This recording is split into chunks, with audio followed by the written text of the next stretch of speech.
Of the Q&A. I'm sure everybody has entered in their most rigorous questions after that rigorous speech.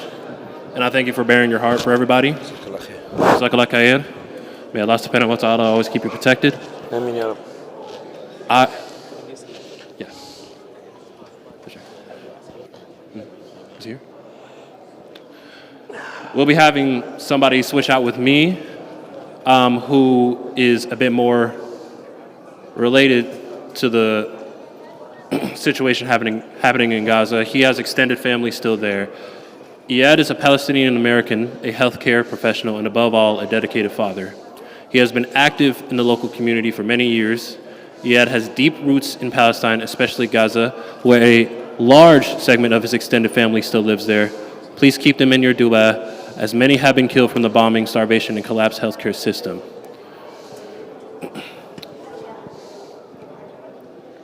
Going back to his talk from before, I've worked in DC a lot campaigning. I have a pretty active regiment here in Cincinnati as far as campaigning goes. I've even managed the campaign for Victoria Parks getting into City Council, who's currently operating in her seat, in her position. Everything that you had mentioned was realistic, it was fair, and I just want to give my sentiments to you, bearing your heart for everybody. And hopefully we can all learn something, internalize this, and purify our intentions. Please welcome Iyad.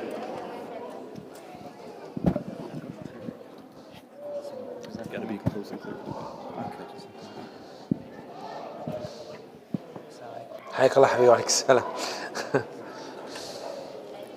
Assalamu alaikum wa rahmatullahi wa barakatuh. وعليك السلام ورحمة الله وبركاته. So the night gets much more interesting with the questions and answers, especially with brother Sami. He loves questions and answers. So we have a few questions for him ready to go. And if you need to submit more questions, or if you have additional questions, or you want to change your question, you can use the app Slido, or you can write your question down, or you can flag brother Ahmed. He's right here, and he can inshallah help out. So brother Sami said that he can go as late as possible, but he has also a very long day tomorrow, so let's not keep him too long, but inshallah we'll have him answer some of the questions. We're trying to group all the questions together that make sense, and then after that we'll get to the other questions that we might not have had time to get to. The common theme in these questions is interfaith. How can we continue interfaith, or should we continue interfaith? And with which groups should we continue to have relationships with? And then what is the underlying premise that we should have when we are talking to other groups? And not only just our Christian and Jewish brothers and sisters, but also with other groups that came out in support of the cause, or probably against the cause, as Brother Sami had alluded to in the other camp. Bismillah wa salatu wassalam ala sayyidina Rasulullah. I think that when it comes to the issue of interfaith, I know that it's becoming a toxic word for many people in this in the US, for the way that it's been used in the past to implicitly justify injustices and roll injustices under the carpet and sort of, everybody playing kumbaya with each other. The question is framed, to what extent do we continue with these interfaith initiatives? I want to push back on the question slightly and flip it in terms of the definition of what we're talking about interfaith.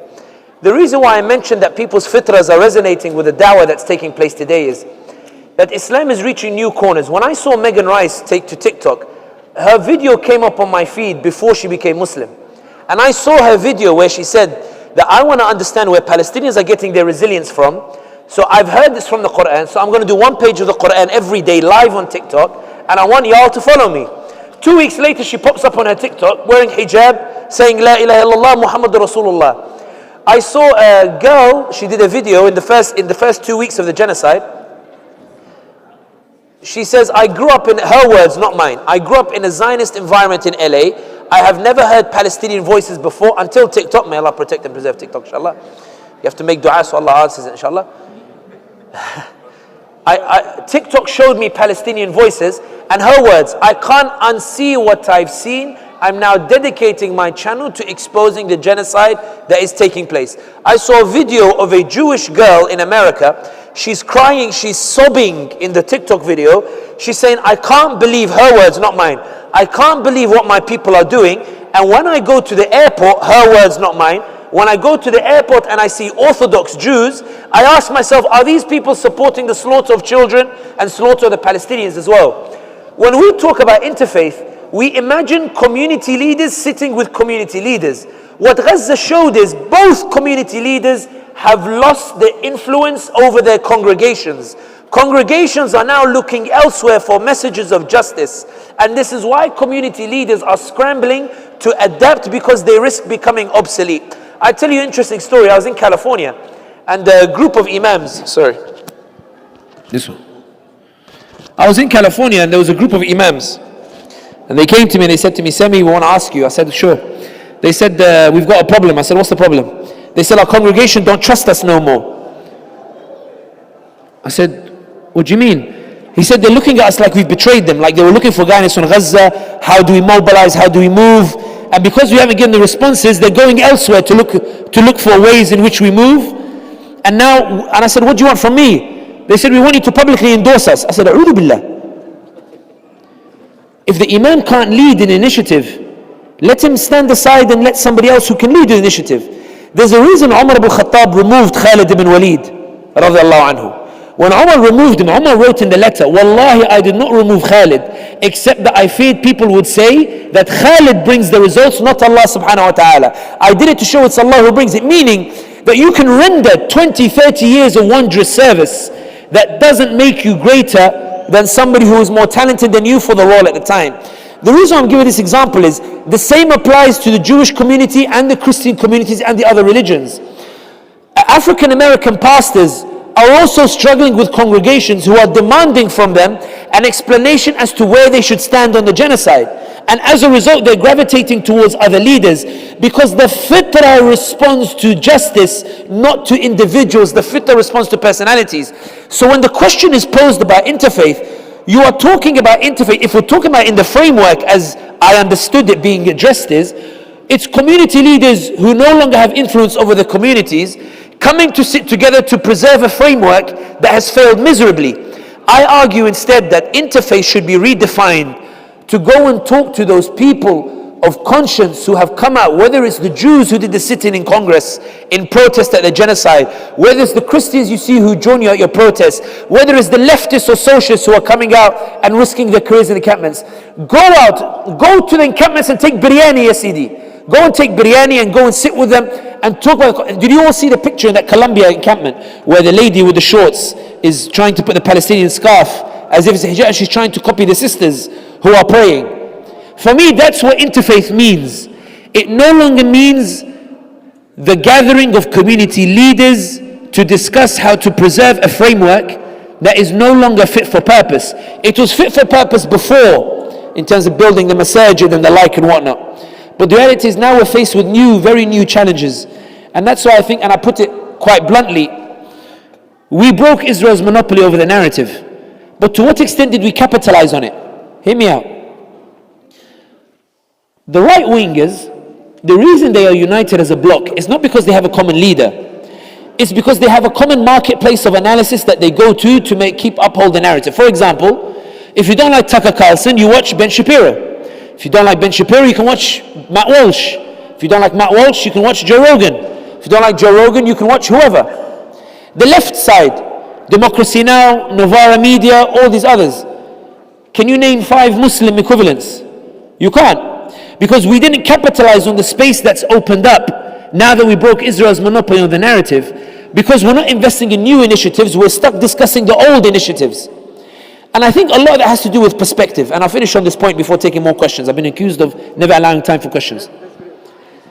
The Prophet Muhammad sallallahu alayhi wasallam said that Allah loves the hand that gets his rizq, that works for his rizq. And that hand is better than the hand that takes charity. indicating that society should mobilize in a way in which we help the poor, but we're trying to build institutions to elevate the poor. We Muslims, we love to brag about how we are the number one givers of charity. But Gaza made me rethink this boast that we have. The Zionists, they spend a lot on charity, but they spend a lot on institutions. We spend 98% on charity, 2% on institutions. So our 98% of charity got stuck at the Rafah border that was shut by the Zionist institution. They invested in institutions that got the border shut. We invested in charity that's stuck at the border and won't go through. Who invested smarter in this regard? Now I started thinking about it. Go with me on this one, I thought this through. I was in San Francisco and I finished the talk in Berkeley, and we were having Philly cheesesteak in San Francisco. And somebody said to me, Sami, how are you finding the boycott? And I said, I'm finding it hard. And they looked at me like, A'udhu billah. I said, no, don't misunderstand me. Boycotting is easy, that's the easy part. I'm struggling because I'm struggling to find alternatives. So I called my wife and I told her, Sumaya, I'm going to buy Timberlands because they're cheaper here in the US. She told me, Sami, boycott. I said, no. She said, yeah. I said, Inna lillahi wa inna ilayhi raji'un. A brother next to me said, how can you be upset by the boycott? I told him, listen, Kazi, the Prophet Muhammad sallallahu alayhi wa sallam, when he left Mecca, Allah told him to leave, but he still turned around and said, Wallahi, you are the dearest land to me, and if your people had not driven me from you, I would not have left you. He knows it's Allah's orders, but he's still heartbroken. They told me, subhanAllah, you bring the example of the Prophet for Timberlands. I told him, no, akhi. For me, Islam is in everything, in the mundane and in the great. For you, it's just in the great. I'm not like you. I see Allah closer than the jugular vein. Allah is involved in Timberlands just as much as He's involved in the grand scheme of things. Akhi, you see it in a twisted perspective. You're the one who just exposed yourself. I didn't. It's like the guy who said TikTok is fitna. You're not the one who exposed himself. Then we got to discussing why is that the case. And this leads to the question about expanding beyond interfaith frameworks. We got talking and then I had a brainwave. Just hear me out on this. You know the hadith of the Prophet Muhammad ﷺ that Allah loves the hand that works for its rizq. Some in the ummah today, I think, might have quietly thought, Ya Rasulullah, Allah loves the hand that gets its rizq. That's true. But Ya Rasulullah, maybe we should add to it to be clearer that Allah loves the hand that gets its rizq from law, medicine and engineering. Because Ya Allah, Ya Rasulullah, do you want me to sit next to my brother whose daughter is a surgeon and tell him that my son makes shoes because Sami said he couldn't buy Timberlands? Ya Rasulullah, Allah loves the hand, but I need my brother to love the hand as well. He's not just going to love any hand. Allah loves any hand, but my brother doesn't. I need him to love it too. Ya Rasulullah, do you want me to say to my brother when he tells me his brother is a neuroscience and I tell him that my son makes shirts because Sami complained that there's no competitor to Marks and Spencer. So he told my son, yes, my son has an IPO listed company. He's successful, but he makes shirts. When I go to the community, they say, his son is that's the shirt seller. They give him a nickname like they look down on it. Ya Rasulullah, Allah loves that shirt seller, but I need the community to celebrate him as well. Ya Rasulullah, please let's add to the hadith. Whereas I look at the Zionists, they're everywhere, like in terms of where they invest. In tech, in clothes, in shoes, in textiles, in where they don't have that shame in it because they know that's essential to building the community. When we're still asking questions about interfaith, about community leaders gathering together, it shows we're still stuck in frameworks that are now defunct. Ibadallah, Gaza has shaken things up. Congregations are now listening to new voices, Jewish, Christian, Muslim, and all of them together. Rather than focusing on the established frameworks, why don't we bypass them and go straight to the Jewish population that is now becoming convinced that Zionism is an aberration? There's a reason that many rabbis want to ban TikTok. It's not because they believe just American public opinion is shifting. They're worried that Jews within their own community are shifting their public opinion. You also those who went on the birthright trip to Israel and they came back and they said, oh my God, it's so bad. But genuinely, they were horrified by it. because the fitrah exists in their hearts. And that's why I finish on this point. Think of da'wah beyond the interfaith. There is a frightening ayah in Surah Al-Imran. If you will open your other eye, you will see why it's so frightening. When you read it with one eye spiritual, you will read the verses of Allah says, إِنَّ فِي خَلْقِ السَّمَاوَاتِ وَالْأَرْضِ وَاخْتِلَافِ اللَّيْلِ وَالنَّهَارِ لَآيَاتٍ لِأُولِي الْأَلْبَابِ. Indeed, in the creation of the heavens and the earth are signs for ulul albab, those who know Allah. Not like Sami, who's worried that Arsenal are going to fail to win the title in the last day of the season because they lost to Aston Villa and now Man City are in the lead, and I don't think Man City are going to lose. Inna lillahi wa inna ilayhi raji'un. But we're talking about ulul albab, those who ponder Allah. الَّذِينَ يَذْكُرُونَ اللَّهَ قِيَامًا وَقُعُودًا وَعَلَى جُنُوبِهِمْ وَيَتَفَكَّرُونَ فِي خَلْقِ السَّمَاوَاتِ وَالْأَرْضِ رَبَّنَا مَا خَلَقْتَ هَذَا بَاطِلًا سُبْحَانَكَ. When they ponder Allah standing, sitting and lying down, and when they look around they say, Allah, only you could have created it. For those of you who read with one eye, you will say, I'm going to start looking around and saying, Allah, only you could have created it. When you open the other eye, you realize those ayat are actually defining a dua that they made at the start of the surah, which is رَبَّنَا لَا تُزِغْ قُلُوبَنَا بَعْدَ إِذْ هَدَيْتَنَا وَهَبْ لَنَا مِن لَدُنْكَ رَحْمَةً. Allah, please don't guide us out of this deen after you have guided us to it. Why are ulul albab, those who know Allah, remember Allah, standing, sitting and lying down, making a dua so that Allah doesn't take them out of the deen? Why is the Prophet Muhammad sallallahu alaihi wasallam saying, Allahumma ya muqallib al-qulub thabbit qalbi ala dinik? Allah, you flip the hearts, make my heart firm on the deen. It's because there's an understanding of the deen that they have that we've missed. Which is, and this is where, go with me on this one, don't be too offended by it. I apply it to myself first. This is where we can also be a bit Zionist in our thinking, sometimes in our interpretation of the Quran. Because some of us believe subconsciously that Islam is a right, that we have a right to it, as opposed to it being a blessing or a privilege. Ulul albab know that it's not a right. They know it's a blessing. They know Allah gave it to them and therefore they need to look after it. Otherwise Allah might take it away. The reason those two attitudes produce different outcomes is, the first one, when you believe it to be a right, leads you to hoard it. I'm entitled to it. I'm special. It's something about me, and therefore you're less inclined to share it. When you believe it's a gift from Allah, you treat it like when you get new shoes. Sami, I like your shoes. You like them? I got them from Istanbul. Wallahi, you need to go to them. It's Kili, you can find in Aksaray. It's really good. They got an offer as well. I think that's what when you get a gift, that's what you say to people, right? It's really good. You should get it. Because you know it's a gift. What do you do when someone gives you a gift? You show gratitude. How do you show gratitude? It's not just words. Because Allah said, "I'malu ala Dawood shukra." People of Dawood, show your thanks through actions. And part of the actions is to share the goodness Allah gave you. The interfaith before, let's be brutally honest. Interfaith was about keeping the peace and trying to keep each other, keeping the relationship with the communities. The community leaders have lost control of their congregations because congregations are disillusioned with the separation of the deen and justice, with the separation of deen and the politics. And now they are looking elsewhere. Bypass them and do people faith. And you'll find it's much more effective, inshallah. Can you elaborate a little bit more about people faith? So, in terms of people faith, don't make that hashtag. It's not the best term. I see hesitation in the way we Muslims engage with protests. And I understand it. A lot of the people you see at the protests are people who don't necessarily share our values in other things. That's true. I know that makes some people uncomfortable. That's true. But ya ibadallah, Islam is not a mercy for you, it's a mercy for mankind.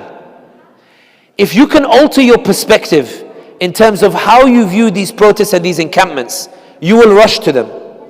The Prophet Muhammad sallallahu alaihi wasallam, in the first 13 years of the da'wah, every Hajj season, he would go to the tents of the leaders of the tribes when they would come for the Hajj. The Quraysh would laugh at him. They would say, look at him. He got rejected from that one again. They would laugh, they would mock him. It would never deter him. The point is, look what the Prophet Muhammad sallallahu alaihi wasallam was doing. Taking advantage of a congregation that takes place in order to expand and advance his message. Ibadallah, I saw Umar Abdul Kafi. He's a da'i, I follow him on Instagram. I don't follow a lot of his stuff, but there was one video that popped up suddenly. He was sitting on a plane and they asked him, how do you feel when you're on a plane traveling like this with new technology? He said, I feel ashamed. And they said, what? He said, look how fast Islam spread when the Sahaba didn't have this technology. I imagine what they would have done if they had this technology, and I realize I'm nowhere near in terms of what they could have achieved. What he meant was their perspective of da'wah and how they used the opportunities to pursue da'wah. Ibadallah, let's be honest, when somebody becomes Muslim, we all feel happy, right? It's dearer to us than if someone was to go to Jahannam. When somebody becomes Muslim who was an enemy, we all love them as a story. This right winger became Muslim, we all share the story, right? We all love it.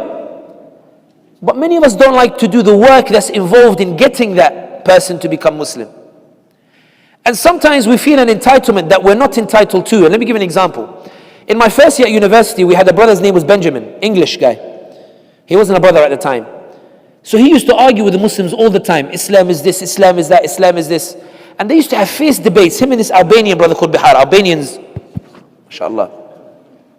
In Turkey, they have stones called Albanian stones. They're the hardest stones that you can walk on, subhanAllah. Yeah, it's true. So in the second year, after we've told, the Albanian brother, go easy on him. In the second year, we're praying Maghrib. And we turn around and we find Benjamin in the second row. Ben, what are you doing here? He said, I'm Muslim, bruv. Yeah, but how? Well, I was going in the summer, I was going through the Quran, trying to find things, to refute the Muslims with. And I came across a verse. What verse? We're excited now. You know where Allah says that when He burns people in Jahannam, He puts the skin back on so they can feel the pain. You became Muslim because of an A on hellfire. No, it's not that. It's not hellfire. Sami, how does an illiterate orphan in the desert know that nerves are in the skin, not in the flesh? So if you don't have skin, you can't feel anything. You need to have skin so you can feel it. I said, the brother's been Muslim 2 months and he's given us tafsir already, subhanAllah. And that's why Allah says, يُؤْتِ الْحِكْمَةَ مَن يَشَاءُ. He gives wisdom to whomever He wills. The reason why I say that is that if you feel entitled to Islam, beware, that's a dangerous path to go. But if you believe that Islam is a gift from Allah and you want to preserve it, you will realize that salvation is not in keeping it to yourself, but in rushing to spread the good news. I was with a brother, his name is Imad. He won't mind me mentioning his name. He's the head of National Zakat Foundation in the Netherlands. We were in Australia together. I had a morning and afternoon free. So we went on this place called the Great Ocean Road. It's lovely. Now Imad is a character. Imad would be walking through the park and we see random non-Muslims and he'll be like, hey, how are you? Would you like a piece of chocolate? Oh, you don't? Oh, no problem. But it's really nice. But it's this. And next person. So, Imad, what are you doing, man? You're just making people uncomfortable. He goes, listen, bro. They only see us, the pictures look like us on news about terrorism and news and this kind of stuff. Let's at least give them an interaction where we smile, Let them know we can smile at least. Wallah, you never know, Sami, you never know. Maybe one smile is what leads to something else. Look at his attitude. We looked at each other all ashamed. Everybody we bumped into afterwards, we all went, hey, how you doing? G'day, mate. How are ya? Yeah, yes. And we enjoyed it because he had twisted the perspective of da'wah in terms of how he saw it. I heard a nice story. I read it on Facebook. Allahu a'lam if it's true or not, but I like the suggestion of it. There was a teacher who on his way to his halaqah would see a drunkard on the road. So he would always say to him, Salaam alaikum ya Sidi. And the drunkard would be, and the teacher would go. Every day the teacher would do the same thing. 6 months later, the drunkard turned up to the halaqah. Still drunk. 6 months after joining the halaqah, he became sober. 2 years later, praying in the masjid. They asked him, they said to him, what made you come to the masjid? He said, to be honest, it had nothing to do with Islam. I just wanted to know, no one ever in my life had called me Sidi. And I wanted to find what kind of madmen walk past these random drunkards and call them Sidi. And I turned up in the masjid and I found that this was a religion that made every man equal. So it didn't matter that he was the teacher and it didn't matter that I was somebody ordinary on the street. In the masjid, we were all suddenly made to feel equal. I was like, I can buy into that. I can buy into it. The reason why I talk about this in terms of expanding beyond interfaith is, ya ibadallah, Allah doesn't need you to guide people to His deen. Yunus alayhi salam left his people and they are the only people to have disbelieved in their prophet, and Allah guided them because Allah wanted to send a clear message. Ya Yunus, I didn't need you to guide them. I was giving you the honor of being the vehicle through which they would be guided. Yunus, if I wanted to guide them, I would have guided them already. Allah does not need you to liberate the world, for wallahi, Allah can do it Himself. Never think you are doing the favor for Allah subhanahu wa ta'ala. Never think that Islam needs you, for wallahi, you are the one who needs Islam. And that's what I meant about being the vehicle that Allah uses to bring about the outcome. Nuh alayhi salam never saw the majority of his people guided, but he still got Jannah. Why? Because even in the depths of his angst, when he was upset, his people wouldn't believe. When he said, رَبِّ إِنِّي دَعَوْتُ قَوْمِي لَيْلًا وَنَهَارًا وَلَمْ يَزِدْهُمْ دُعَائِي إِلَّا فِرَارًا وَأَنِّي كُلَّمَا دَعَوْتُمْ لِتَغْفِرَ لَهُمْ جَعَلُوا أَصَابِعَهُمْ فِي آذَانِهِمْ وَاسْتَغْشَوْا ثِيَابَهُمْ وَأَصَرُّوا وَاسْتَكْبَرُوا اسْتِكْبَارًا. When Nuh said, Allah, I've called on my people day and night, and every time I call on them, they run away from me. And when I call on them so you might forgive them, they put their fingers in their ears and they cover their faces, they run away from me. The way sometimes when we give da'wah, they run away. Nuh doesn't stop giving da'wah. And this is why, and I finish on this point, I speak for myself. And Buna Muhammad the poet says, we are all reflections true, so I can't talk about me without talking about you. Is our problem with da'wah really that we struggle to convince people? Or is our problem with da'wah that da'wah is only relevant if we are the ones who convert them? That da'wah is only relevant if we are the ones who can say we converted them? Is what prevents us from da'wah a desire to compete with Allah for glory? And when you ask these questions inside your heart, for me it just tells me, Sami, like, you need to save yourself quickly. Rush to these people whose fitrah is roaring and go and give that da'wah as fast as you can. It doesn't need to be interfaith. Just move, ya ibadallah. Even if it's just a biryani that you send to some of these protests and say, yeah, we say Bismillah before we start. What's Bismillah? Really, and you will find it's incredible. I won't sit with them because they drink alcohol. Have you asked them to put the alcohol aside? Have you asked them? Or is it something that you put in your... Did you ask them? Because often you'll find, they say, oh, does it bother you? Sure. Like, come and sit down. Did you ask? Did you try? Or were you too scared to give that da'wah? Jazakallah kul khair. The answer went all over the place. So we're going to have to come back to that one because there's a few points, inshallah, we're going to cover again. But a couple of more questions, actually. And this one deals with how to deal with the government. Local government, state government, our councilmen, and also the biggest question of them all is how do we vote for the elections? And I know it's a very loaded question. Some people are asking and saying, well, I mean, we have genocidal Joe, but then we have Trump, and then we don't have any other options. So if you can address all of these together. The views expressed by the speaker are the speaker's own. They do not reflect those of this masjid, nor the people gathered here, nor the organizations that invited me, nor anybody associated with me, nor anybody had anything to do with bringing me here. They didn't ask my opinion, I didn't tell them. They might have watched a few videos, but it's nothing to do with me. Biden was asked, are you worried that the Muslims will punish you? He said no, because the other side is Trump. And Trump wants to bring the Muslim ban. What Biden meant was, the idea that you might not see your relatives in the US is so frightening that you are willing to forgive a genocide so you can see Auntie Halima when she comes and lands in New York airport. No, that's literally what Biden means. The other side is Trump. Trump is going to make them feel uncomfortable for 4 years, and that discomfort is so frightening that genocide can be forgiven. I struggled to answer this question until I came across a tweet by Hind Makki, a Sudanese American. The Democrats have sent out a message saying, Muslims, Trump wants to put the Muslim ban, we promise not to, while Biden was committed genocide. And she replied, dear Democrats, I would just like to inform you that we Muslims already survived 4 years of Trump. 30,000 Palestinians did not survive 4 years of Biden. I always ask Muslims who pose the question of Biden versus, and I'm not endorsing Trump in any way, a'udhu billah, but I'm trying to put things into perspective here. Trump comes to power. What's the worst that he's going to do relative to what happened to the Palestinians? Let's just go through it so we can understand what it is that we're asking, what it is that we're worried about. Is Trump going to send the National Guard to your house and say, knock, knock, this now belongs to Ben Shapiro, I'm going to have to ask you to leave?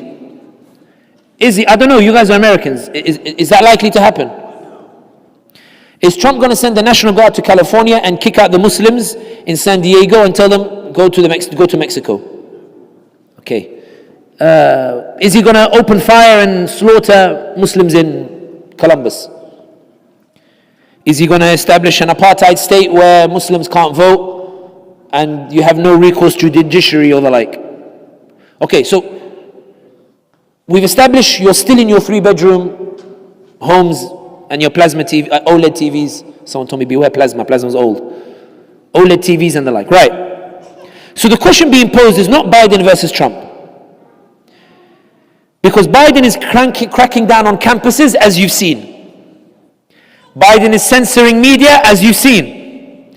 Biden is shutting down social media, as you've seen. Biden is shadow banning, as you've seen. Do you think the Zionists will forgive you after breaking their monopoly over the narrative? No. So Biden's going to let them run loose against you as well. So in the same way Trump is going to go after your organizations, Biden is probably going to come after your organizations. Okay, that's fine. So materially, there's not much difference between the two. So the question about Biden versus Trump is in essence not about Biden versus Trump. It's, Sami, do I really need to struggle over the next 4 years because of the genocide? Yes, Sami, and I'm not used to struggle. Yes, Sami. I live a nice life, akhi. I worked for it. I worked hard for it. Now I know Palestinians died, but didn't Allah say, وَلَا تَحْسَبَنَّ الَّذِينَ قُتِلُوا فِي سَبِيلِ اللَّهِ أَمْوَاتًا? Didn't Allah say they're in Jannah already? Why do I need to suffer when they've suffered enough? Sami, I don't want to struggle those 4 years. Some of you might think, Sami, you don't appreciate the gravity of it. Okay, Sidi, I came prepared. Let's suppose that Biden wins and the Muslims vote for him. Do you think the Democrats will say, MashaAllah, these people, they know what's best for America? Or will they say, you see, I told you, Zionists are serious people. Zionists believe in something and they're ready to punish for what they believe. Muslims, they don't. We committed a genocide and they still voted for us. Mr. President, should we call for iftar? No need. We don't need to do iftar with them. We're talking about they will always come voting for us. We committed a genocide. You think we need to waste our time with them? The allies that you see with you today, they will probably tap you on the shoulder and say, listen, it was probably for the best. And so Palestine goes under the radar. But now, a precedent has been established. Genocide is not a red line. Genocide is not political suicide. You can commit genocide and still get away with it, because in a situation where Muslims have the power to decide the elections, they chose not to punish genocide. So there's a precedent that it's okay. Right now, Congress people, they come to visit you on Eid and sometimes during Ramadan. When they come, they say, Assalamu alaikum. And they might say, Mubarak Eid, and you'll be like, actually it's Eid Mubarak, but thank you, can I take a picture with you? If Biden is punished because of Gaza, imagine Biden leaves the White House. What's he thinking? Did I really lose an election because of Gaza? The Democrats will be like, did we really lose an election because of genocide? Did they really punish us? Did they really decide to struggle for 4 years rather than choose our safety because they believe so wholeheartedly in genocide? Did they actually punish us for the first time in history the way that the Black Caucasus can punish us and the way the Zionists can punish us? Remember, why are the Zionists considered so powerful here? It's not because they deliver candidates. If it was only because they delivered candidates would win and then abandon them, right? The reason Zionists are powerful is because they have the ability to punish. That's why candidates don't want to turn away from Zionists, because they know they can punish them. Muslims have never punished candidates in the history of American society. This is the first time they have the chance to.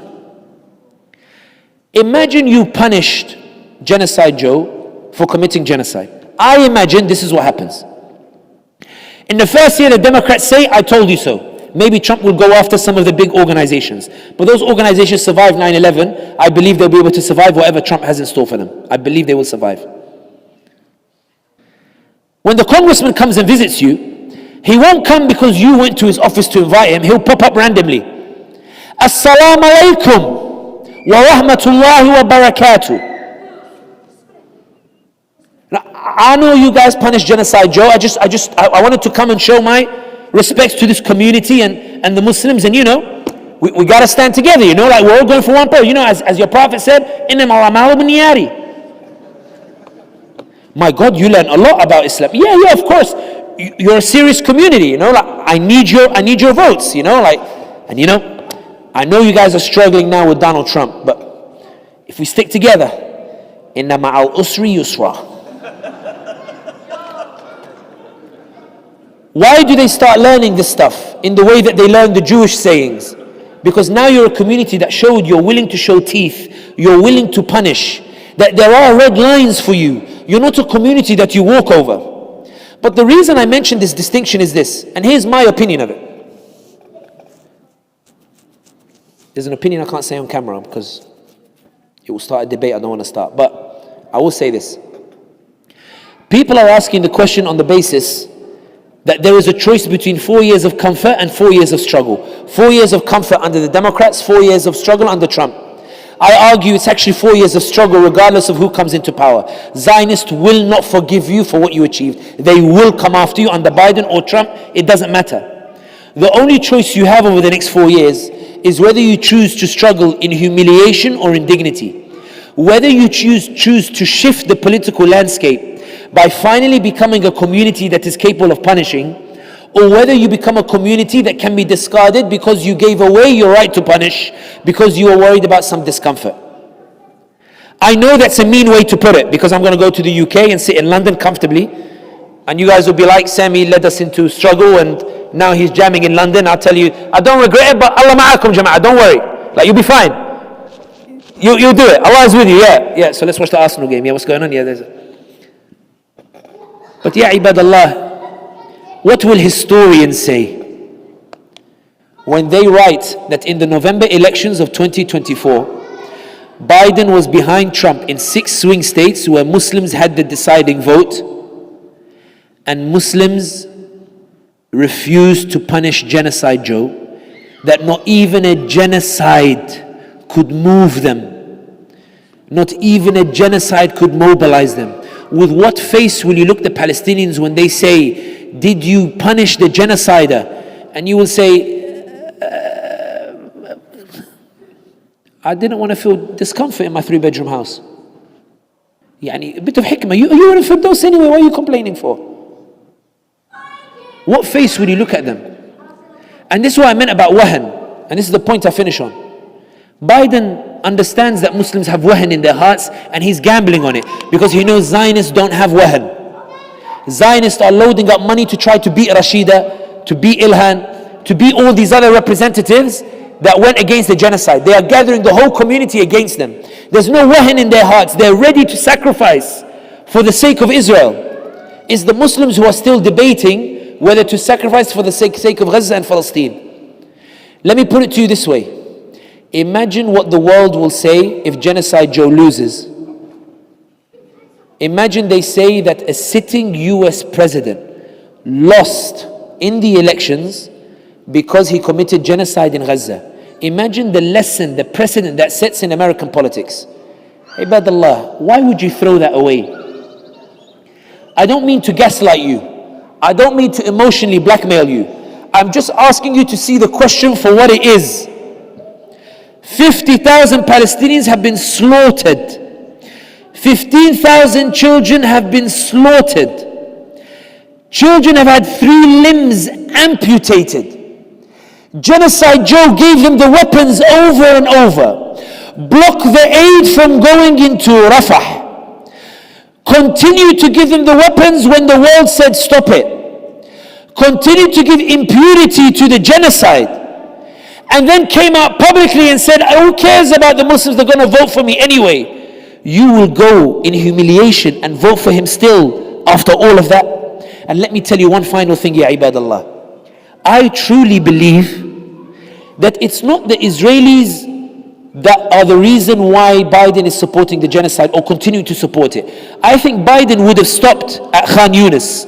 But the reason he didn't is because he found imams who told him to his face that if he can show enough empathy from now until November, he can win back the Muslim vote. He found Muslims who told him, we're so scared of Trump. Biden, please just give us something to take to the community so they don't punish you. He found imams who sat with him privately and told him that you still have June, July, August, September, October and November to throw around a few inshallahs and you can win back enough Muslim votes in order to win the elections. So Biden said, there's only Rafah left, right? Netanyahu, go take a few weeks, Rafah. I still have June, July, August, September, October, November. These imams are telling me, one of them invited the ambassador who vetoed all of the ceasefire resolutions. I'm not saying who it is. For clearly these imams, genocide is not a red line. Rashida tells me they're going to punish me. But the imam he's telling me, do you see the interview with CNN? Where he said, Muslims are not saying they're abandoning me. Muslims are saying, yo Joe, please do something. The day after the uncommitted vote in Michigan, when Biden's campaign manager came out and said, the damage is far greater than anything we imagine, a group of Muslims published an article within 24 hours in Politico saying, Biden, this doesn't mean we're abandoning you, we just want you to sit down with us. Biden receives phone calls from Muslim leaders telling him normalization, we won't go back on it, and other nations telling him we are still willing to normalize under the right conditions. It's Muslims reassuring Biden that genocide is not a red line. So Biden looks at the community and says, they're telling me it's not a red line.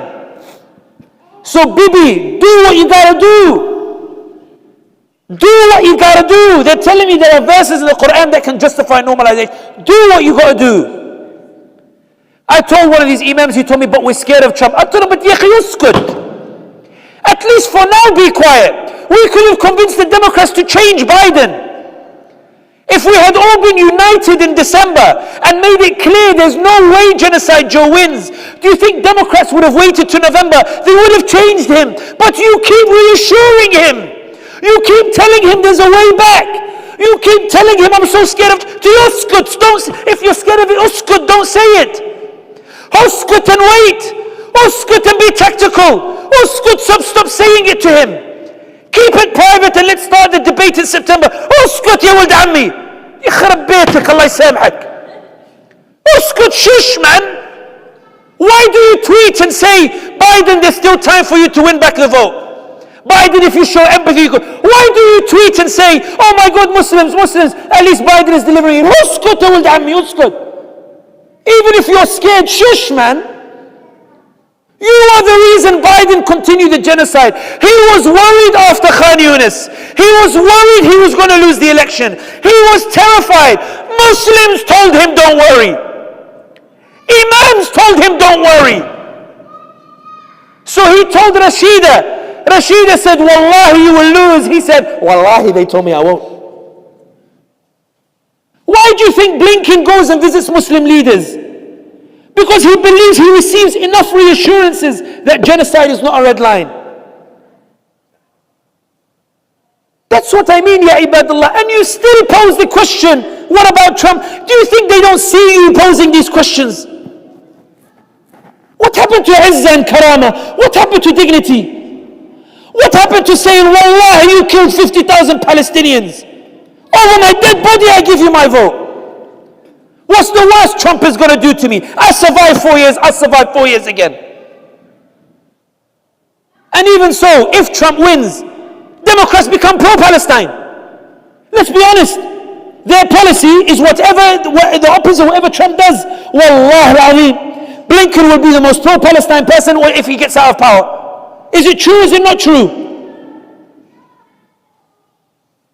And this is what breaks my heart. What breaks my heart more than anything, I get the criticism. People say, Sami, you keep lambasting Muslim leaders and not focusing on the Israelis. I'm like, because it's the Muslim leaders who could have stopped the genocide, who still have the power to stop the genocide, but instead they are abetting it by reassuring Biden it's not a red line. Ibadallah, Allah says in the Quran, Wallahu laysa bidhallam al-abid. Allah is not oppressive to His believers. When I look at an ummah that after 50,000 Palestinians killed and 15,000 slaughtered, and Hind Rajab with her phone call where they blow up the ambulance and she dies in the middle of a course of her family, when I see the picture of Sidra with her legs blown up, when I see the grandfather holding his granddaughter, when I see all that, And I know you've seen it. And I still get asked, but what about Trump? Does the judge convict the person who might do a crime or the one who does the crime? And ya ibadallah, did you know, and I'm not advocating, a'udhu billah, I'm not advocating it, but did you know historically, the only presidents ever to stop Israeli aggressions are actually Republican presidents? Did you know that? And here's the final thing I'll say. Ibadallah, I know you might be scared about Trump and the like. It's true, I'm actually scared about what Trump will bring as well. The only reason I'm less worried about it than you are is, I think Biden is going to be worse. I think Biden, if he wins genocide, he's going to do even worse to the Palestinians because he got away with it. But let me put it to you this way. If I told you 9 months ago that Trump supporters would be chanting in a rally, genocide Joe, genocide Joe, genocide Joe, and he turns around and goes, then I won. Why doesn't someone send a delegation to Trump and whisper in his ear and tell him, Trump, Donald, you know how Biden's dragging you through those court cases over and over again, yeah? I know a way you can get your own back. What is it? Drag him through the courts on charges of genocide. Why not? If Tucker Carlson is coming out and saying we should stop funding Israel, does that not show the right-wing debate is changing? If you're seeing Matt Walsh come out against this new anti-Semitism definition, does that not show right-wing sentiment is changing? When I talk to you about da'wah, about the enemy becoming a warm ally, has anyone seen in these cracks an opportunity to go out and give da'wah? Or is da'wah reserved for us? I'm only throwing thoughts. At the end of the day, it's your decision. I believe that Allah gives opportunities. It doesn't mean the ummah takes it. Allah gives you chances to show karama and izzah. And if you choose not to use it, Allah lets the generation pass and He brings a new generation. And He gives them the challenges. I know that you're scared. I'll put it bluntly. I know you feel fear. I know you're hesitant. I know we're in uncharted territory. I know there are no good options. I'm not here to sell you a false dream. I'm not. I'm here to tell you to abandon being an ummah of comfort and become an ummah that embraces the struggle. An ummah that is ready to stand for something. An ummah that is ready to say, Wallah, genocide is a red line, that's it. Why is it I go to California, I find leftists who tell me, we just want to let you know we're not voting for genocide, Joe. And I was like to them, what about Trump? Wallahi, she goes to me, we survive Trump, we'll fight Trump, but we can't allow genocide. I said to her, do you think I could take you to some mosques and you give khutbah? I saw izzah in her eyes. I envied her. She wasn't asking what about Trump. For her it was like the battle today is against genocide and I'll talk about the battle that comes afterwards. Ibadallah. Ittaqullah. I'm not here to gaslight you or emotionally blackmail you. The views expressed are the speaker's own. They have nothing to do with anybody here. The border people were very nice to me, mashallah. Very, very nice to me. And I like America. I think it's one that your portions are a bit big. The waffle, chicken and waffles is a bit of a bid'ah, a'udhu billah, and syrup on top. Off. But I do think American society needs to be saved from itself. And those who commit genocide need to be punished to save America. And you are the heroes who will save America. And the point I finish on is this. If somebody tells you what about Trump, what they're actually asking you is, do we really need to struggle? Look how comfortable we are. Look, subhanallah, look what we're wearing. Look how, we worked hard for this. I'm going to throw it away over a bunch of TikTok videos. That's the question they're asking. And when they say that to you, I want you to look in their faces and say, Sadaqa Rasulullah. Allah, the Prophet ﷺ was right when he said one day this ummah will be afflicted with wahan in their hearts. Because when it is said to them, stand up for what's right and stand up against genocide and justice, they responded with, wait, show us a comfortable way. And it kind of reminds me, I'm not saying that these are these people, it reminds me, you know what I'm about to say, but it reminds me, I'm not saying this is these people, it reminds me of when Musa told Bani Israel, Allah says, enter this land, He will give it to you. They said, Wallah, there is qawman jabbareen over there. Have you seen how strong these people are? Have you seen how strong the Zionists? Have you seen how strong America? Have you seen how strong? Wallah, Musa, we're not going. And the people around Musa, they say to the Bani Israel, Allah has promised you. Just stand up, go to it, and Allah will open it for you. Take the first step, Allah will show you how. They say, Allah says that, yeah? اذهب أنت وربك فقاتل إنها هنا قاعدون. Go you and Allah, show us your magic. Go you and Allah. We'll be here sitting down, go and show us when you achieve it. Allah says for them, we prevented success for them for 40 years and we left them humiliated. Until a new generation came of Talut and Dawood. And by the way, on the point of the outcome, I don't know what the next 4 years are going to look like. The reason I'm not bothered by it is because the Prophet Muhammad sallallahu alaihi wasallam, when he went to Badr, he did not know what was coming at Badr or after Badr. The proof is as he was marching out, he looks back at his army and he says, Ashiru alayya, advise me. Sa'd ibn Mu'adh from the Ansar says, كَأَنَّكَ تُرِيدُنَا يَا رَسُولَ اللَّهِ, as if you're seeking reassurance from us. The Prophet Muhammad says, and if I am? Sa'd says, Ya Rasulullah, we've given you our oath, whether you win or lose, we're with you. Suggesting Sahaba weren't sure they were going to win. Abdullah ibn Mas'ud anhu narrates in the hadith, I never saw the Prophet ﷺ making sujood as I saw him do the night before Badr. Sirat ibn Hisham says that the dua the Prophet ﷺ made, look at the dua. Allah, if we lose tomorrow, you will not be worshipped on this earth again. Now that's not technically true, right? Because Allah subhanahu wa ta'ala is capable of making people worship Him. But it shows you that the Prophet ﷺ didn't know what was going to come next. I don't know what the next 4 years are going to look like. But I don't need to. What I need to know is if I stand up for what's right, Allah will come 10 steps and deliver an outcome that I didn't think was possible initially. If I mobilize towards what's right, I don't need to see the outcome, Allah will deliver it for me. And even in the story of this Talut, I promise this is the point I finish on, I promise. When you read the surah, the story goes that Talut alayhi salam takes his army, he tells them don't drink from the river, they drink from the river. It's all about an ill-disciplined army. And he describes the other side as strong. And you get the sense Talut's army is not ready for battle. They're not ready at all. You don't know how they're going to win. It's all one test after test after test. And then when it finally gets to crunch time, the ayah goes, وَقَتَلَ دَاوُودَ جَالُودَ. Dawood is not introduced until this ayah. The surah is designed where Allah gives you no indication of the outcome until it happens, to emphasize the point that no one knew where the outcome was going to come. Allah knew, and the surah is designed in this way where you're reading it in the sense of where is the outcome going to come, and then the ayah comes out of nowhere. Dawood is not introduced before, he's introduced as the one who delivers the outcome.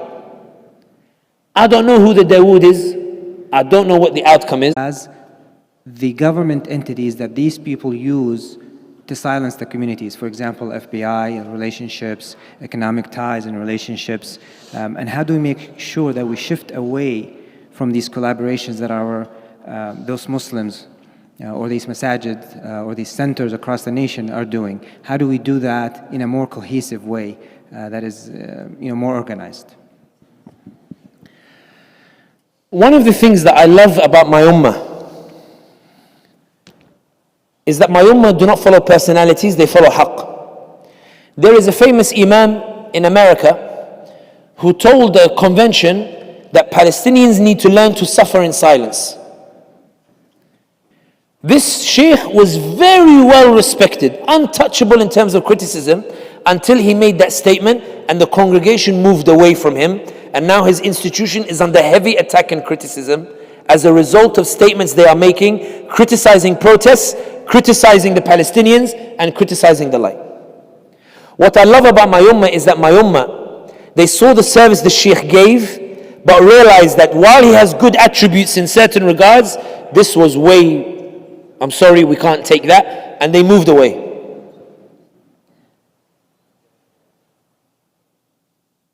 One of the reasons I hate talking in abstract is abstract doesn't lead to action. So I'll tell you a few stories. I was in Texas and a group of students, they came after my talk and they said, you can't tell us move ya ibadallah, and then not tell us how to move. Sometimes we look at each other, young and old. I reject young and old divide because the surah of Abasa wa Tawalla is about the Prophet ﷺ, Abasa, just Abasa, to someone who was old. And Allah said, how do you not know that the da'wah given to this old man might be more beneficial than the one you are giving currently to those leaders of the tribes that you're talking to? A Haji came to me in Atlanta, Georgia, right at the end of my talk, and he said, Sami, Elon Musk has blocked me. Haji, Elon Musk has blocked you. He said, Wallahi, he's blocked me. I thought maybe I'm talking to a billionaire wearing a shalwa kameez, like, mashallah. Like. So I said, show me. He shows me his phone. It says, we've suspended your account because we think you're a bot. I said, Haji, Elon Musk hasn't blocked you. What have you been doing? He said, I heard your talk. You said social media made Biden buckle and they're trying to ban TikTok to silence you and stuff. So I asked my grandson to buy a smartphone and install all the social media apps. And I just spend my days retweeting, reposting all Palestinian content between the salat. I said, but did you tweet anything though? He goes, no, I'm not intellectual. I didn't finish school. Like, there are better intellectual. I just wanted to amplify their voices so the algorithm can promote their content. I said, Haji, that's why they think you're a bot. You're supposed to tweet so they know that you're a real person. He goes, but what would I say? I have nothing to say. I said, just when you wake up in the morning, write good morning. When you go to sleep, write good night. The point of the story, look at what the Haji is asking me. He's not asking me whether he should move or not. He's asking how to move. How do I move? I want to do something. Tell me how. I believe I have power, but I don't know how to use it. Show me how to use it. We often think about grand things. We don't think about simplifying things. These students in Texas, they barricaded me in the dormitories. I had a 6 a.m. flight, and I hated 6 a.m. flights. They said, no, at least give us one thing we can do. So I told them the story about the Haji, and I casually remarked, I said, wouldn't it be nice if this Haji had an app so that when November comes, they just have an app, they put the zip code in, and it tells them all the pro-genocide candidates, anti-genocide candidates, so we can make an informed choice. 3 weeks later, I get an email. The students gathered all the data for their last elections in California and Texas. They set up a website called voteforpeace.com. You put in your zip code, it tells you all the candidates at federal, state, and local level who supported genocide and who didn't support genocide. Whoa, you lot move fast. They said, how can we improve the app? I said, well, there's so many candidates, who do I vote for? They said, we don't want to push people. I said, just sneakily put your preferred candidate at the top, because the Haji is only going to vote for the first candidate on the list. A marketing expert in San Francisco bought out billboards in Chicago and said, Allah said, وَجَادِلْهُمْ بِالَّتِي هِيَ أَحْسَنُ, debate with them with that which is best. They put the billboards in Chicago, we give $3.2 billion to Israel, but I can't afford healthcare. We give $3.2 billion to Israel, but I'm homeless. Talking to them in that which is best, using the powers that she has in order to. A group of brothers and sisters in tech companies, when a Palestinian applies to join Google or the like, they have to apply through the office in Tel Aviv. Of course, Tel Aviv rejects them. They managed to lobby to get the application office moved to London, and Zionists removed from the application board. Those new recruits helped to make sure to lift the shadow ban off the different pages and the different accounts. These are people who use their talents to maximum effect. Social media broke Israel's monopoly over the narrative, right? Why didn't you take the 10 most popular voices in Cincinnati that emerged via social media, give them a camera and lighting until they keep doing your stuff, one show every week, so that we can remind the community of what the genocide, or how the genocide happened. A lady stood up in Georgia, Atlanta, she shouted at me from the back, literally shouted at me after talk. Sami! I was like, Ya Latif, what did I say? Did my jokes go too far?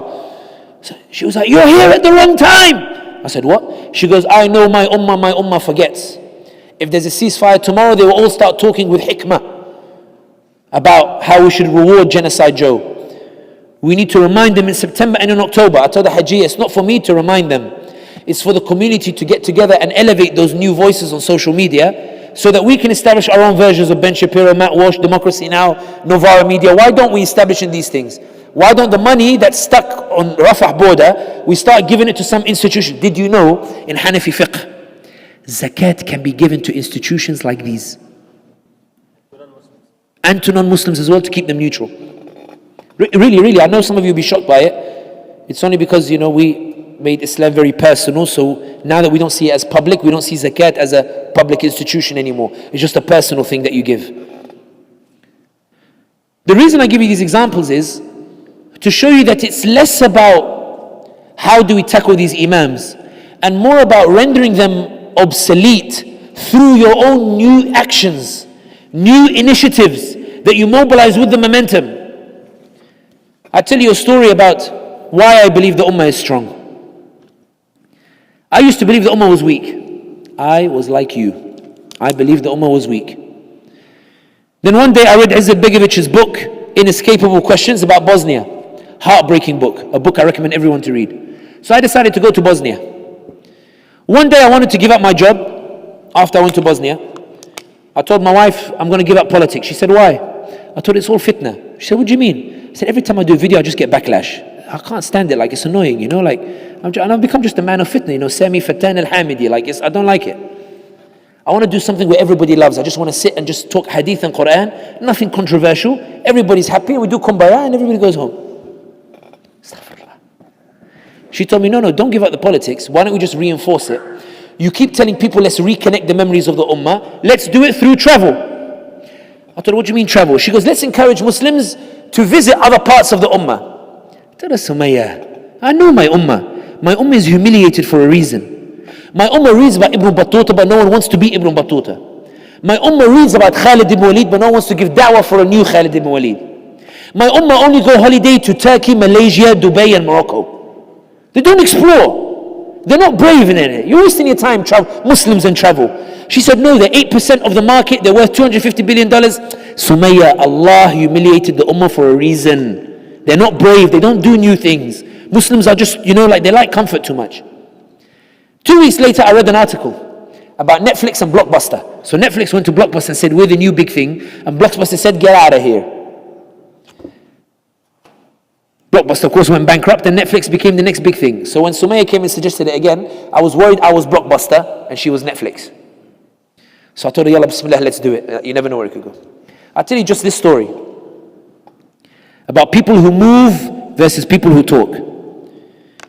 In 1993, there's a city called Banja Luka in northeastern Bosnia. It's the Serbian capital of Bosnia, where the Bosnian Serbs are. In 1993, it had 18 masajid. In 1993, Mladic destroyed all 18 masajid and turned them into garbage dumps. When the smell got too bad, he turned them into parking lots so they could always say they're stepping over Islam. After the war finished, the Bosnians were supposed to be allowed to return home to the ethnically cleansed areas. The Serbs refused to allow them to come home. In 2002, a group of Bosnian committee members got together, a group of community leaders, activists, ordinary people. They said, Ya ibadallah, how will we look the Prophet Muhammad sallallahu alaihi wasallam in the face if we meet him and Banja Luka no longer has a single masjid in it? We need to go and rebuild it. When my wife and I started the tours to Bosnia, alhamdulillah, we ended up doing 15 destinations. Bosnia has like 4 different itineraries. Eventually the government noticed we were doing tours. So they said to us, why are your itineraries only Sarajevo, Konjic, Jablanica and Mostar? Why don't you expand beyond? We said, your infrastructure is not great. It costs a lot of money to go and explore the other places. They said, we will fund an entire exploration trip, all expense paid, and we'll take you anywhere you want to go in Bosnia. All expense paid trip, yalla bismillah. They sent us the list of cities. One of these cities is Banja Luka. I said to Sumayya, I ain't going Banja Luka. This is a year and a half ago. I'm not going Banja Luka. Why? I will not dishonor the shuhada. I'm not going Banja Luka. Sami, stop it. I'm not going Banja Luka. I'm not going Banja Luka. And the government guy is telling us, Sami, just go. I'm not going Banja Luka. And then I did what every man does. My wife said, we're going. And I said, Hadr. Okay. On my way to Banja Luka, I'm going, astaghfirullah, astaghfirullah, astaghfirullah, astaghfirullah, astaghfirullah, Allah, astaghfirullah, tubu ilayhi. And Bosnia, for those who don't know it, there's a joke about Bosnia, that if Allah ironed Bosnia, it would be the size of the United States, because it's all up, down, up, down, up, down, up the mountain, down the mountain. As you're going around the mountain, Banja Luka starts to appear. The first thing you see is a minaret. Allah. The car stops next to Farhadiya Masjid. I enter the masjid. Imam comes out. And you can tell I put my foot in it sometimes. Imam, what are you doing here? He said, Wa alaikum assalam wa rahmatullahi wa barakatuh. I said, Assalamu alaikum, but what's this? What's this? He goes, if you shush, I can explain it to you. I said, what's the masjid doing, Banja Luka? He goes, let me speak. He says in 2002, Bosnians got together and said, Ya ibadallah, they're not allowing us to return and we have to restore these masajid. So we raised money and they gave it to me and they said, I was 22 at the time. They said, your job is to go to rebuild the 18 masajid. I said, how did the Serbs let you? He said, let me finish the story. He said, they didn't let us. When we first turned up, they chased us out. They said, no, you're not building masajid. So one young student in Sarajevo said, guys, I'm studying archaeology and architecture. Why don't we go to UNESCO and ask UNESCO, what are the conditions to get the masajid UNESCO protected? UNESCO told them, you need to use 90% original materials. The Bosnians didn't have much money, but they raised enough money to buy 18 parking lots. They dug original parts from those 18 parking lots. They began reconstructing with the funds supported also by some Catholics from Ireland. They began rebuilding the masajid. Whatever they didn't have, they found the glass was broken. They found only one Italian glassmaker left who makes the glass the way they do. They finished the 18th masjid last year. And they built a madrasa alongside it and a halal restaurant. I looked at the Imam, I said, subhanallah, what foresight and what thinking. The Imam said to me, Sami, it's a very simple concept. They wanted to eliminate the light of Allah in Banja Luka, and we came to show them Allah's light will never be nullified. Mladic wanted to erase Islam from here. We took it back and we had to come and we made it our jihad to come back and bring Islam here. And I'm sitting there in the masjid going like, subhanallah, I think Ummah is weak. Look how strong the Ummah is. Look how they think. Look how innovative they are. Look how they see their purpose. Look how they view life. Look how brave they are. They went to Republika Srpska, where the people who committed ethnic cleansing, they went there and worked with the community to bring Islam back. They set aside their trauma. They set aside what happened to them for the sake of Allah and His Prophet, in order to make sure La ilaha illallah Muhammad Rasulullah is in Banja Luka. I left that masjid and I said, subhanallah, I was like, I'm going to bring people here, I'm going to bring people here, I'm going to bring people here, I'm going to bring people here. And then I said, but wait, what if I'm getting carried away? Allahumma, I know this city is still a lot of hostility. Me and my wife wears hijab and abaya. We're walking down the street and the woman grabs my wife and I've gone and the woman says to my wife, where are you from? My wife says, I'm half English, half Algerian. So the woman tells some joke about Algeria, Mother Teresa, alcohol and God. It was a funny joke, but I forgot it. And then she says to her, I just want you to know you're safe here. I said, nah, that's too coincidental to be a sign. We're walking down the boulevard. As we finish walking past the boulevard, it's empty. And then suddenly we hear chanting behind us. We see a protest against the fascist Serb leader in Banja Luka. Thousands protesting against the fascist Serb leader.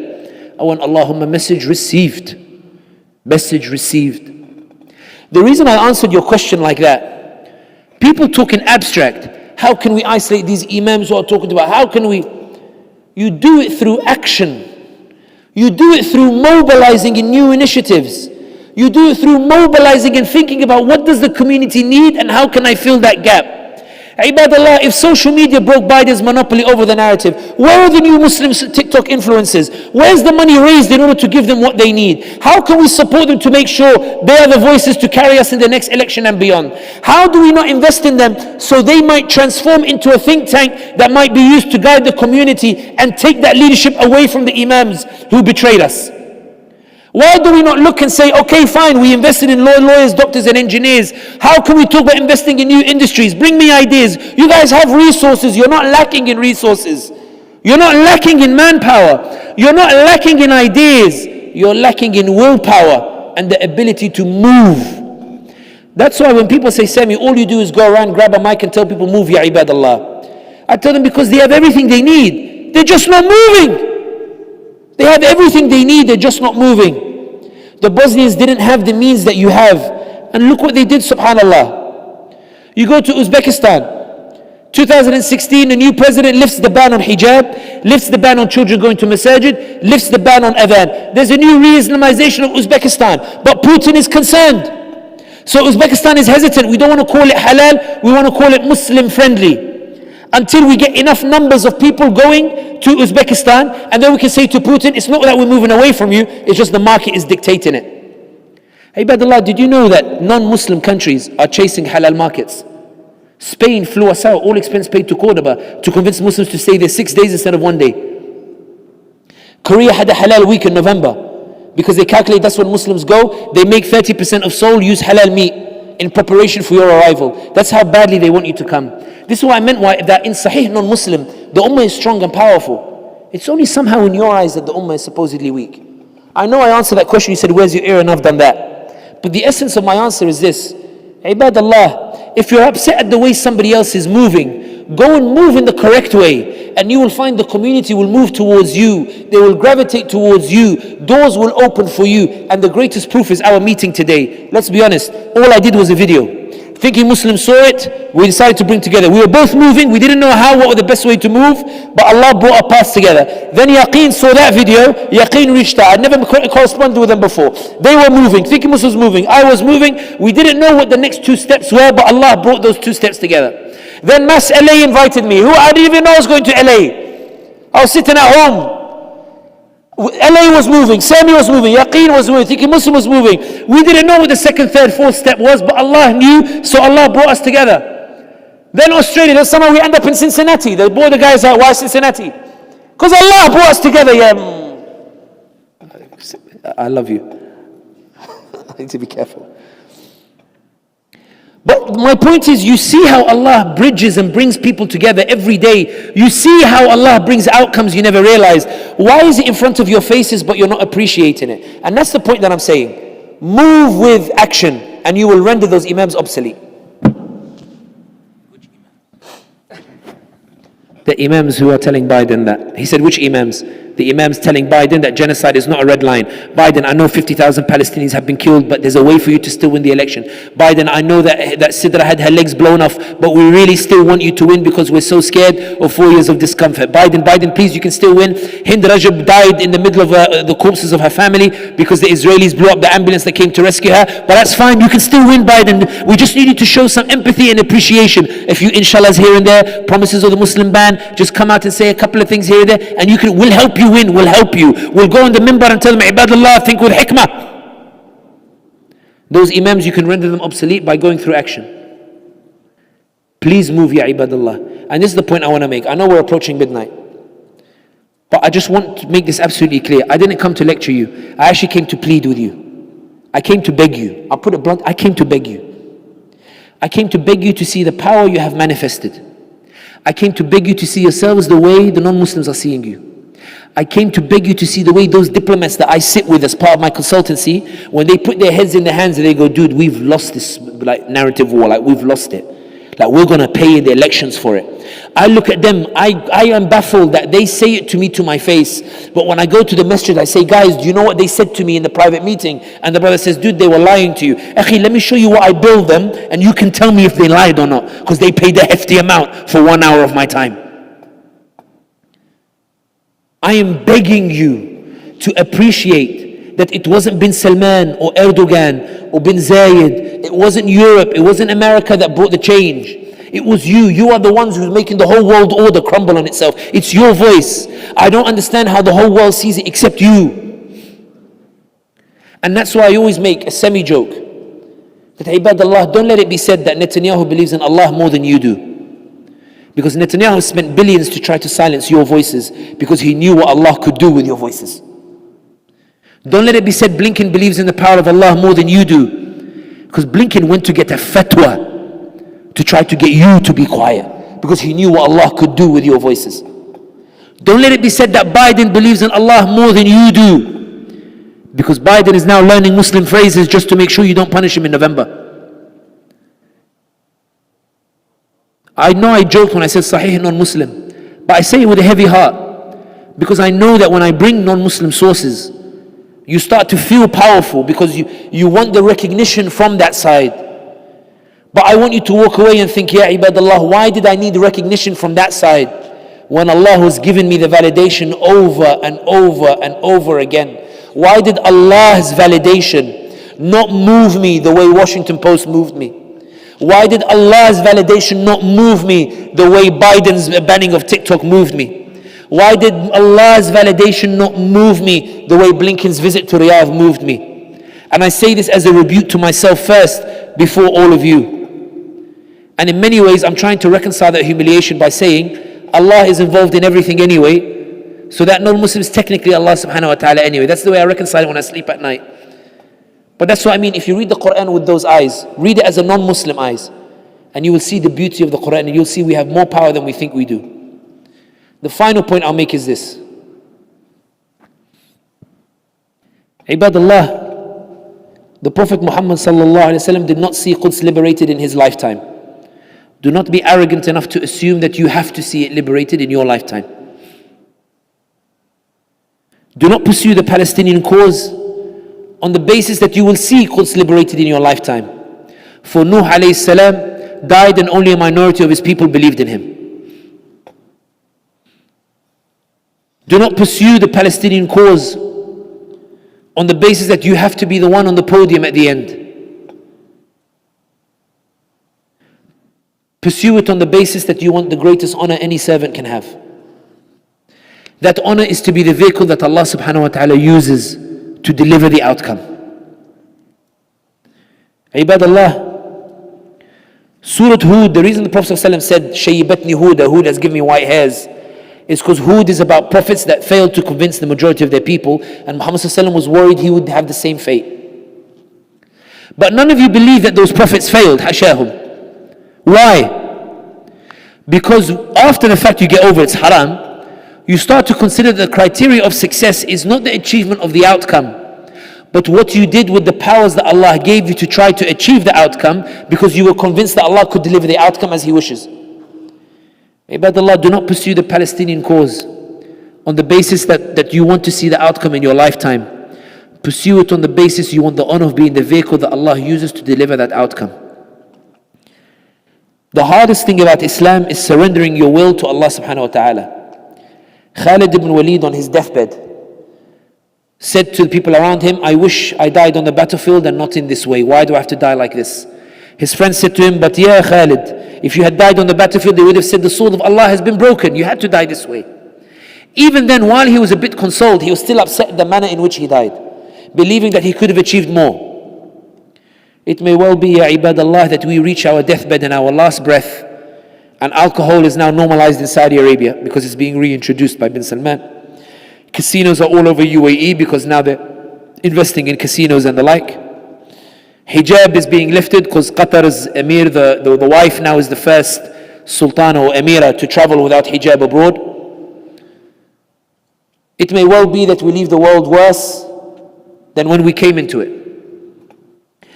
But for those of you unconvinced by Sahih non-Muslim and by Sahih Bukhari and by Sahih Muslim and by Quran and by the seerah of the Prophet ﷺ, I want to leave behind this seed that will encourage you to move.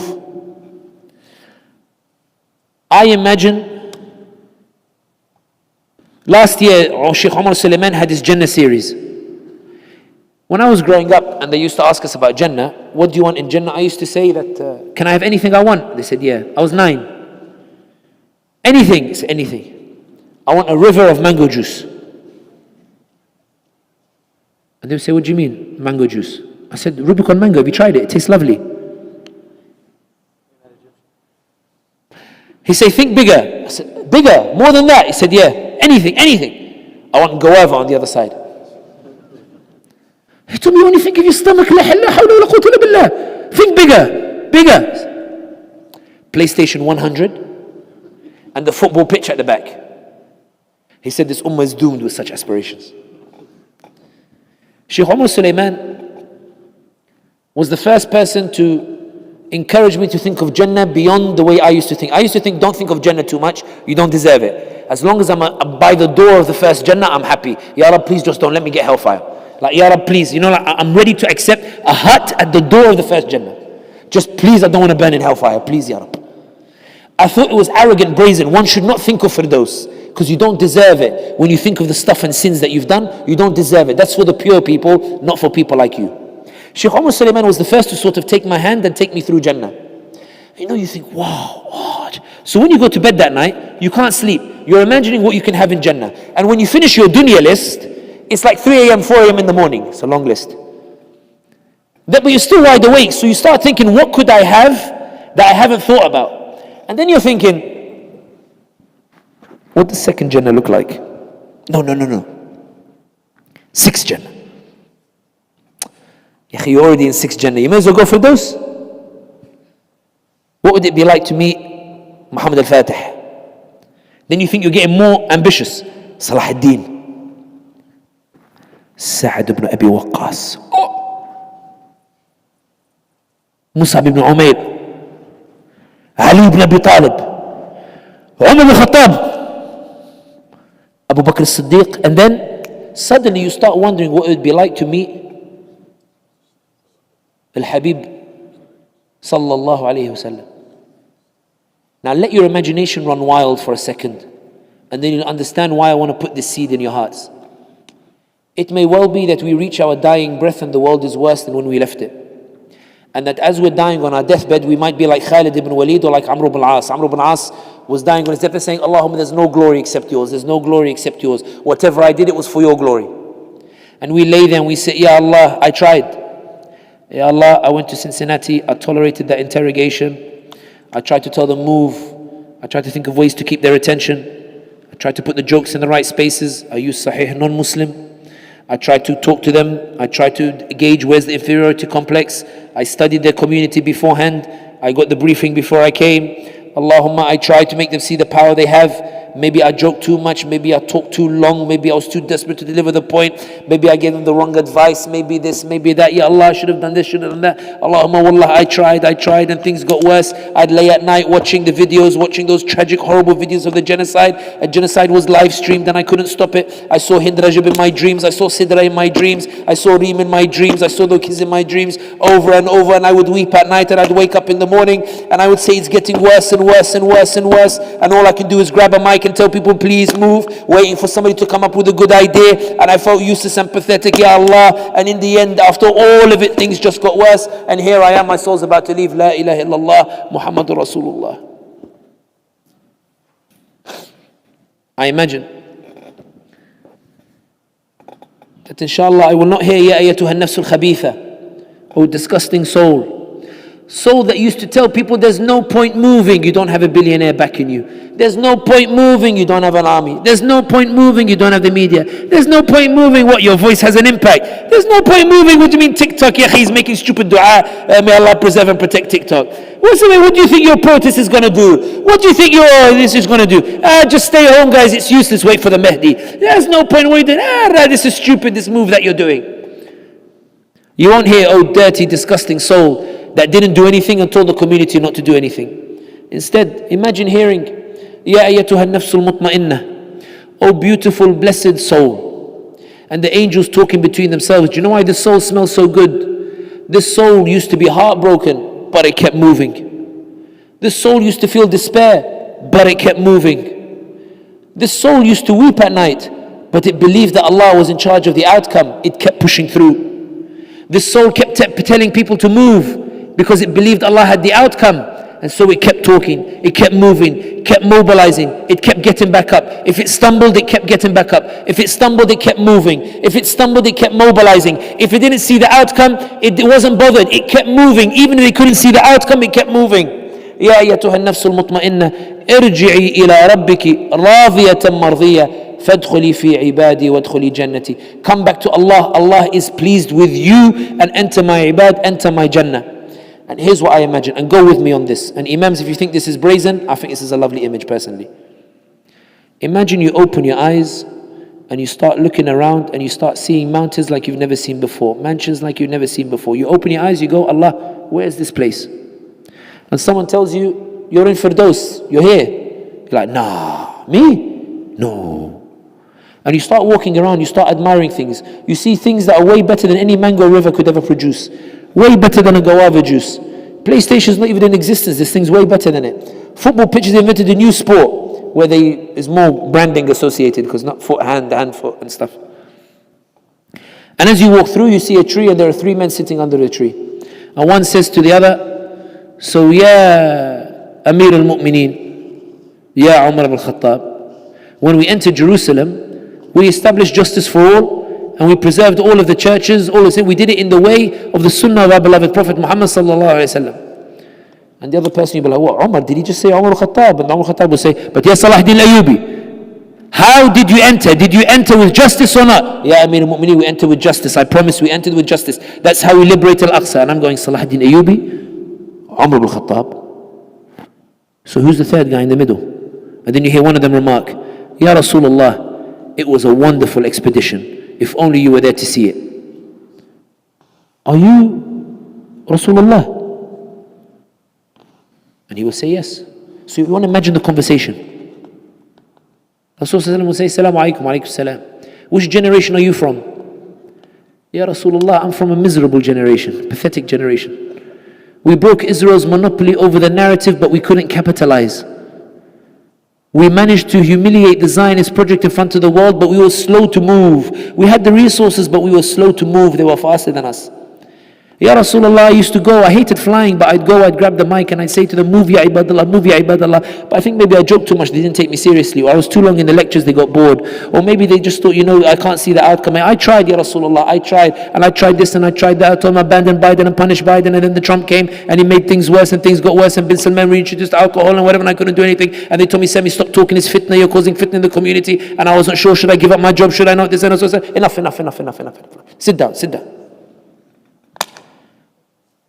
Then two people, they walk up to us as we're sitting down. And one of them says, Salam alaikum. And we say, Wa alaikum salam. Rasulullah will say to them, which generation are you from? They say, Ya Rasulullah, we are the generation that liberated Al-Aqsa in 2070. And I will say, I died too early. Rasulullah will say to them, tell me how it was liberated. And I imagine they will say, he starts and he goes, so what happened? We were sitting one day in Cincinnati and Allah, Sami, Hamdi, is that you? Do I know you? Ya Rasulullah! When I was a kid, these videos were all over YouTube. Move ya ibadallah! Move ya ibadallah! Sahih al-Muslim. See your power. Move! You can do it. You have power. You made Biden buckle. You made Blinken buckle. Move ya ibadallah! They're spending millions to silence you, but you're breaking that narrative for free. Move ya ibadallah! They're panicking because of you. Move ya ibadallah! They're divided because of you. Move ya ibadallah! The world is shifting because of you. Ya Rasulullah, he'd repeat it over and over again. We'd be in the car. Move ya ibadallah! Move ya ibadallah! Move ya ibadallah! Ya Rasulullah, he tackled our inferiority complexes. He made us convinced that if Allah told us we're great, then we must be great. We got our validation from the Quran. His generation broke Israel's monopoly over the narrative. They paved the way for new initiatives. They came together as a community and moved, and they paved the way, Ya Rasulullah, that one thing led to another. They passed away, but what they did was enough. They won the battles that allowed us the luxury of facing the important battles in front of us, and one day we found ourselves in front of Al-Aqsa. Ya Rasulullah, if it was not for his generation before us, we would never have liberated Al-Aqsa. If it was not for the dogged determination of his generation, that they moved when they didn't have the power they wanted, that they moved though they didn't see the outcome they wanted, that they kept moving on the sole basis they knew Allah would deliver an outcome eventually. It was their iman and faith that Allah would eventually deliver the outcome. It was their iman and faith, their desire to be the vehicles that paved the way. Ya Rasulullah, there is no liberation of Aqsa without his generation. I imagine Rasulullah will say to us, you see, Inna Allah la yudhi'u ajra man ahsana amala. Allah does not let the actions of the good go to waste. For Allah says, وَمَن يَعْمَلْ مِثْقَالَ ذَرَّةٍ خَيْرًا يَرَى. Those who do even an atom of good deed, Allah sees it. And you will sit there with your jaw on the floor. And Rasulullah will say to you, all those efforts were never in vain. Allah celebrated them. And as you sit there wondering what on earth has just happened, then the most beautiful moment comes. Rasulullah says to you, Yalla ya Jama'ah, time to stand up. Where are we going, Ya Rasulullah? I said, Allah is pleased with us.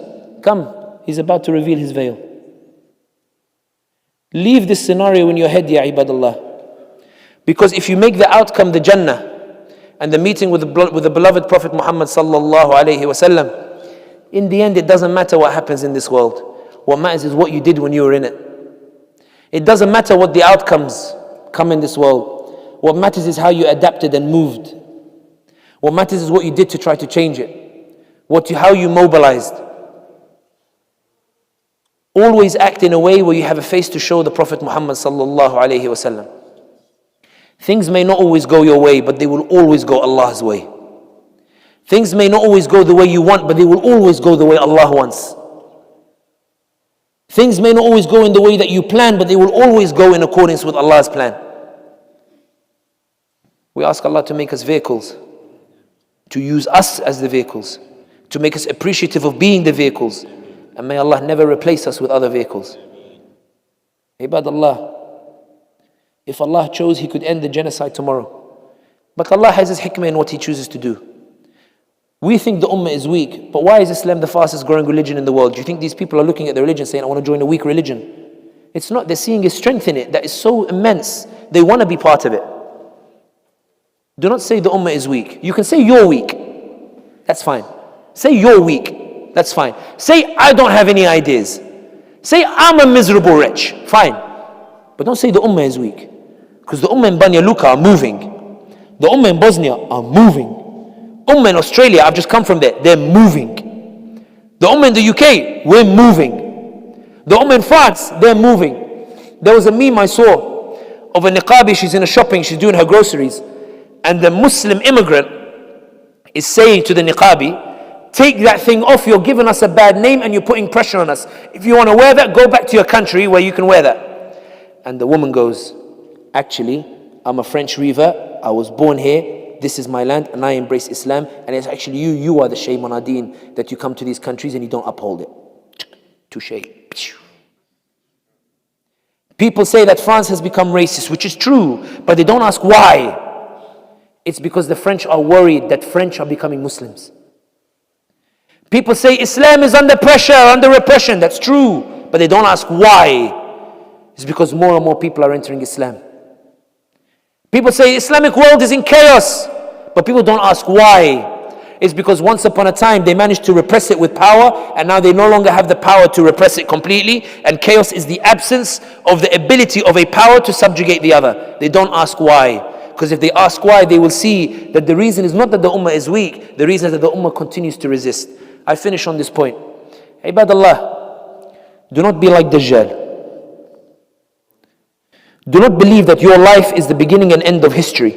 For wallahi, there were people before you who did great things. 100 years ago, the Muslim world was under official colonization, official.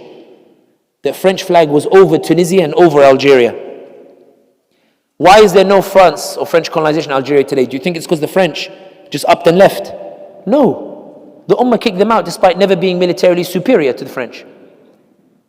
Some people say, the colonizers never left. No, the colonizers left, but then we did to each other horrible things. That's a different topic. They said invincible regimes can't be toppled. 2010, you had the Arab Spring. Ben Ali was toppled. Yes, there's chaos. But chaos doesn't necessarily mean that things are going bad. It means the absence of an ability of an order to subjugate the other order. People say when the Ottomans fell, it was a disaster. But the colonizers couldn't capitalize. The Ottoman Empire fell, but they couldn't seize the lands. They were kicked out very soon after. Why? Because the Ummah doesn't get defeated. Because the Ummah is not in the swords. The Ummah is in the hearts. The magnificence of the Prophet Muhammad sallallahu alaihi wasallam was not in his material achievements. It was in the spirit that he left behind. That 1400 years later, in the heart of Cincinnati, La ilaha illallah Muhammadur Rasulullah rose. And the followers of the Prophet Muhammad sallallahu alaihi wasallam now have the opportunity to single-handedly punish genocide, Joe. Barakallahu feekum for giving me your time. And I'm sorry I took a lot of it. Somebody made a joke, he said, Sami speaks at places as if it's the last time he will ever speak. And it is true. I don't know if I will ever see you again. It is true. But the reason I took so much of your time is simply to beg and plead with you to move. You have the power to do something. Wallahi al-azim, you have the power.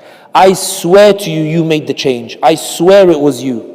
I swear that you are part of a huge movement that shifted the entire world. I swear to you, I'm a geopolitical risk consultant. Some of my clients are foreign governments. I've sat in rooms with diplomats where they have had their heads in their hands and have said, we've lost public opinion permanently and this will have ramifications for decades to come. They are the ones who've said it across the table from me. I swear to you that's what they say. I came to deliver that message to you. Ibadallah, if you see one of your brothers feeling tired or sisters, lift them up. Lift them and encourage and support them. Move and mobilize. And I promise you, you will make lasting change, inshallah. The kind of which, if we never meet again here, we'll meet each other in Firdaus, inshallah. And we'll tell the Prophet Muhammad sallallahu alayhi wasallam what we did. And then we'll ask him if he was proud of us, inshallah. And then we'll jam and relax for eternity. Alhamdulillah ala fadlih. While the wrongdoers burn in hellfire. Allah.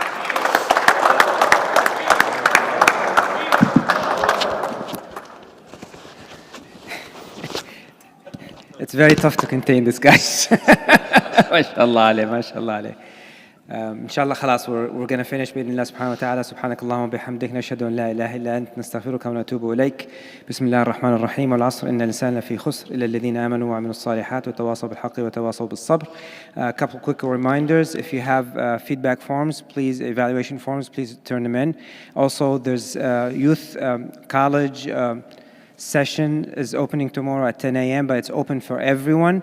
Whether you're a college student or not a college student, you're welcome to attend. Please try your best to come in and also bring in your friends. Jazakumullah khair. Assalamu alaikum wa rahmatullahi wa barakatuh.